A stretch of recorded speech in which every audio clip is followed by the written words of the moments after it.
applications air liquide dans la cosmétique à partir de macroalgues. On va maintenant parler un peu plus de microalgues et d'expérimentation qui se passent ici, au CBIOS. Et je vous demande d'accueillir Adriana Seovac et Thierry Fradetal, s'il vous plaît. Adriana et Thierry, je vous laisse le poste. Expérimentation qui a lieu ici, dans une unité, dans un petit laboratoire installé dans un des bâtiments que vous voyez en sortant de l'autre côté. C'est à vous. Bonjour à tous. Bonjour à toutes. Donc on va juste changer de sujet. On va parler de l'hydrogène énergie. Alors pourquoi l'hydrogène énergie? Parce qu'aujourd'hui, l'énergie est en pleine mutation à cause du changement climatique, à cause de la raréfaction des ressources naturelles. Et l'hydrogène énergie, constitue une des solutions qui pourrait répondre à ces défis. Par exemple, dans une pile à combustible, l'hydrogène se combine à l'oxygène de l'air et produit de l'électricité en rejetant que de l'eau.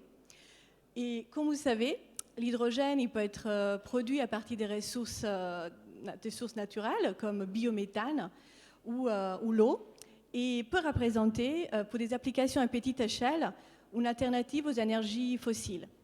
Donc en conclusion, Air Liquide participe activement à la mise en place de ces secteurs à travers des partenariats pour comprendre mieux le secteur de stockage d'énergie, de la mobilité et tout récemment de la production. On observe la production de hydrogène à partir des microalgues, comme aujourd'hui maintenant Thierry va vous expliquer. Merci Adriana. Ça marche? Ça marche. Donc voilà, la production d'hydrogène par microalgues. Donc c'est une technique. Donc moi je représente la société Greenever, qui est une société iséroise qui est spécialisée dans l'optimisation énergétique, mais qui en parallèle de son activité a développé une collaboration avec un laboratoire israélien, donc représenté par c'est Edrei Biohydrogène Biohydrogen, donc qui est représenté par Jacob Edrei qui est présent ici. Je le présenterai tout à l'heure. Jacob, merci. Jacob, merci. qui a été le responsable, des expériences actuelles au niveau scientifique, bien évidemment, et qui est l'inventeur de la technique, donc de cette technique de couplage dont je vais vous parler, de microalgues et de bactéries pour la production d'hydrogène.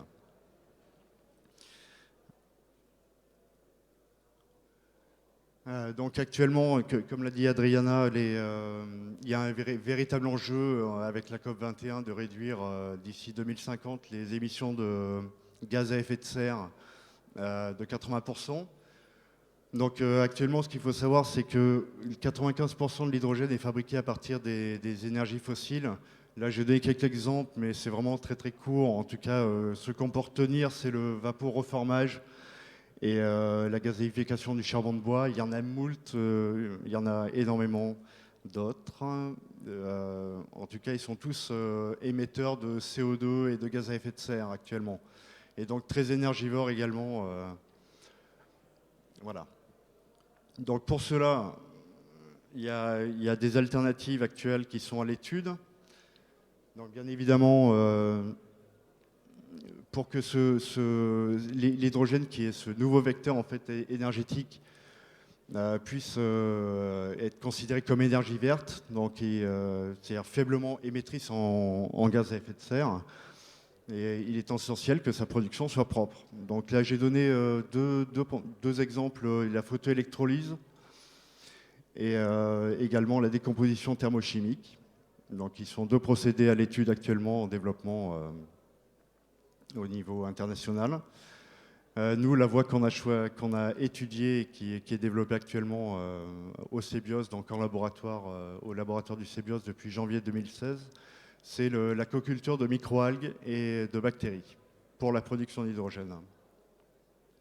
Donc, je vais tout d'abord vous présenter l'équipe projet, donc représentée par, donc sur la partie Greenever, donc par David Griot, qui est le président de Greenever, Yannick Rowe, qui est plus sur le développement des affaires, Jacob Edrei, donc ici présent, que vous aurez l'occasion de peut-être questionner tout à l'heure, Et également Soufiane Omani, qui a été l'assistant de laboratoire et qui est ingénieur en biotechnologie, qui est ici assis au premier rang.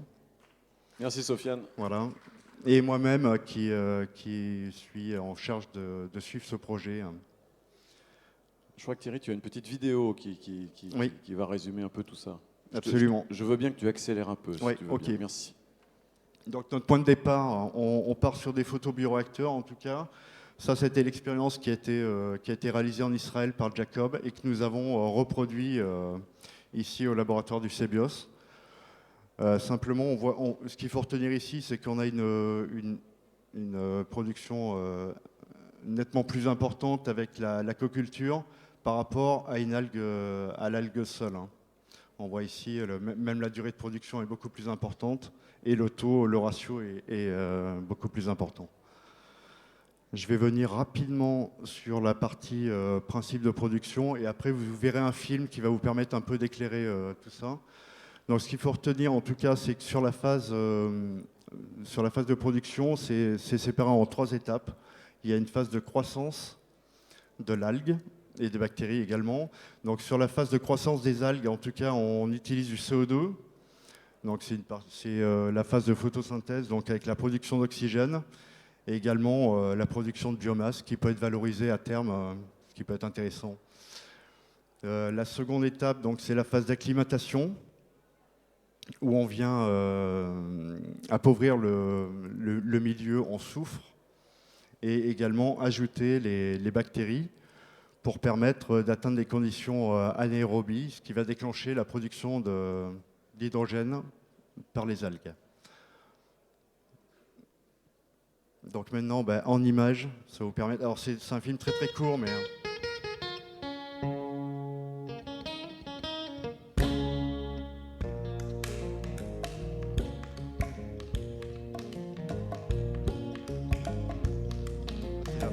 préparation de la phase de croissance des algues, donc avec les cellules algales.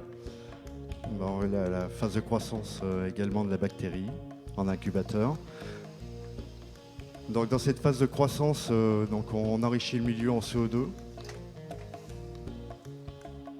Et vous allez voir la couleur du milieu changer avec une densité beaucoup plus importante.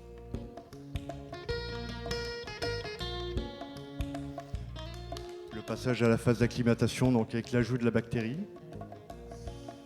toujours en photobioréacteur. Et effectivement, on a des micro-bulles, un peu comme des bulles de champagne qui apparaissent en surface et qui vont essayer de l'hydrogène pur. Voilà. Donc là, on vient collecter l'hydrogène. Voilà, ici, vous voyez les bulles de gaz d'hydrogène qui arrivent dans l'éprouvettes de collecte. Donc Jacob Edré, ici présent.